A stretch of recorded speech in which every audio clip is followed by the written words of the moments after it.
Biz hozir Xatirchi va Paxtachi tumanlarini o'zaro bog'lab turuvchi yangi ko'prik ustida turibmiz. So'nggi kunlarda ushbu ko'prikda ochilishi yoki ochilganligi bo'yicha ijtimoiy tarmoqlarda ko'plab postlar tarqaldi. Xatirchi va Paxtachi tumanlarini bog'lab turuvchi 85 va 027 avtomobil yo'lining 0 va 6 kilometrlar oralig'ida ta'mirlash ishlari olib borilyapti.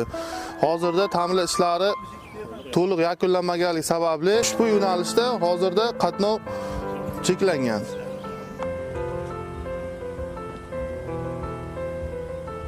Shuni sizga eslatib o'tmoqchimizki, ushbu ko'prik bizning xalqimizga yillar, kerak bo'lsa asrlar davomida xizmat qilishi kerak.